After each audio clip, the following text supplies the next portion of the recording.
before I even had a chance to take in all that food, I was inundated with hugs and kisses and people squeezing me. And there's these women and they're squeezing, they keep like squeezing my thighs and my butt, and I'm looking over at my uncle, I'm like, why are they squeezing my thighs and my butt? And he's like, oh, they're saying that like you've inherited the like family Ukrainian thighs. And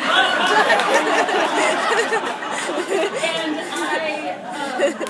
these women, and these are my aunts and my cousins, and they're crying and they're calling me my mother's name. They keep saying Motorco, Motorco. I'm like, no, I'm Nicole. And then I am getting so overwhelmed that I start crying because everyone else is crying.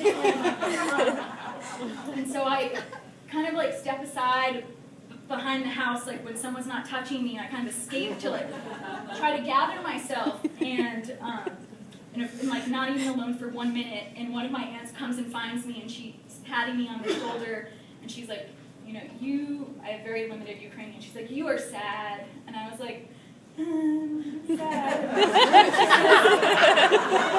You are hungry. And then she says, poiste, come eat, poiste, and she drags me over to this 5 tables of food, and I eat. And, you know, all of this was a lot to get used to, being 12, and it's just a whole new experience. And, you know, I was living in a small house with my 2 parents in Florida, and I was living even in a smaller house with 9 people. And, you know, one of these had this habit of having to go to the bathroom in the middle of the night, and here I was instructed if I had to go to the bathroom in the middle of the night that I should wake up my 10-year-old cousin Yvonne, and always uncomplaining, Yvonne would get up with me, and he kept this big stick outside the door, and he would escort me to the outhouse with this big stick and a light, because there's packs of like the village dogs that get crazy at night, and it was actually a real threat, and so he would ward off the packs of village dogs like while I was using my outhouse, and this like it was really hard to break this habit. It was sort of terrifying, and I think just to hold on to, you know, some sort of familiarity, you know, the second day I got there, I wrote myself a note and I taped it up. This just shows like the kind of child I was. I taped this note up on the mirror, and the note says, Nicole, don't forget to take 2 animal vitamins, wash your face with witch hazel, and brush your hair and teeth very well, very well. Love, Nicole. And I kept this note taped up on this mirror for a while. It didn't stay up the whole trip. But I was young and, you know, pretty adaptable, and I, you know, within like a week or so, I fell into the routine of life there. I mean, it was very easy in a way. And, you know, each morning I started to look forward to being woken up by one of my aunts, you know, rubbing my back and saying, Dobre rano, good morning, and then the next thing it says, what do you want for dinner? And I was like, oh, you mean like breakfast, right? And they're like, you know, dinner.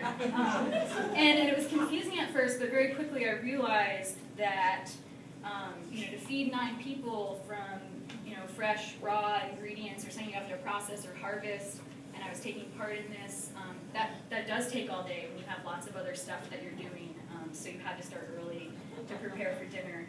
And so I look forward to that, but more what I look forward to was after chores, my adventures with my cousins, and particularly Yvonne, the cousin that guarded me. And Yvonne was my best friend, and we went everywhere on this one bike, and I would usually pedal, and then he would ride on the crossbar on a towel, and we would go all over the place, and mostly it involved trying to find fruit. And fruit is like finding fruit, harvesting, foraging for fruit, and mushrooms is like a national pastime for everybody in Ukraine, and particularly in the summertime for children. And so always the goal was finding fruit. Cherries, mulberries, plums, peaches, pears.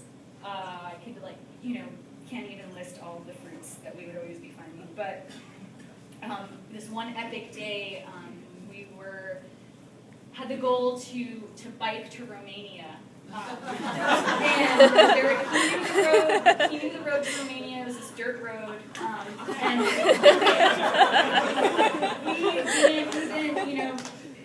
we never got to Romania, and I don't know if we actually would have ever gotten there, but we never got to Romania because we kept stopping so much, and first it would be, never knew exactly where we were going, and always half understood what was happening, and be like, oh, we're stopping Vicio's grandfather, and then he's like, Ivan is like touching his chest and like going like this, and I'm like, I'm not sure what's about to happen. So stop at Vicio's grandfather's house, and Vicio's grandfather has like large developed breasts, and his favorite thing to do is like shock and delight children by showing them his grandfather, he like unbuttons his shirt and shakes his breast, and we all scream, and then offers us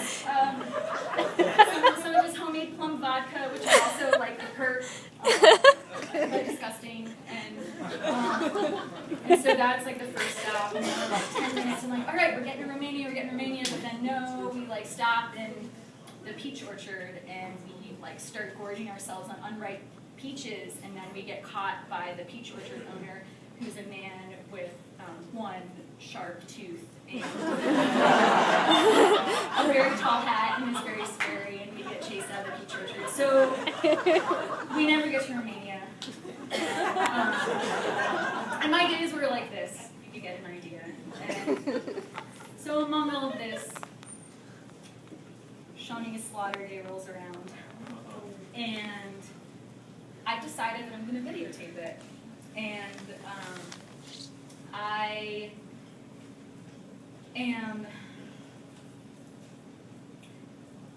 think I'm like trying to still hold on maybe to the past, and to kind of like validate videotaping this, I locked myself in the room that I'm sharing with my aunt and uncle, and I set up the video camera. And I actually have seen this video recently. It's very interesting, and I set it up on myself, and I say, hello, I am Nicole Accordino, and what you are about to see is the slaughter of my friend Shawnee. And I just want you to know that this is the way of life here, and I just want you to know that Shawnee was my friend, and I'm not going to eat one bit of him. And I'm very obviously uncomfortable, and then it cuts to the slaughter, and I film the whole slaughter, and it is a very long video, and I have a lot of sensory memories from this experience, and I particularly remember looking inside of Shawnee and just being amazed at how perfectly everything fit, how all the organs perfectly fit together. And I was zooming in and getting really close to all the different organs, and I was touching all of them. And it was really hot outside. They do it outside, and it was really hot outside. And I remember being amazed at how there was still steam rising from his warm body. And I remember touching his fur and then touching the fat underneath, and even stroking his eyelashes, and just for some reason just absolutely fascinated with this whole experience. And lots of people are involved in the processing and the slaughter, and it's sort of expected that there's a dinner afterwards, a little bit of like a celebration, and you eat a little bit of Shawnee, but most of it goes away for the fall. And so it was towards the end of the day, and everybody was gathered around the table, and they pour a little bit of Palinka vodka, and even I get some, and we all toast and we drink.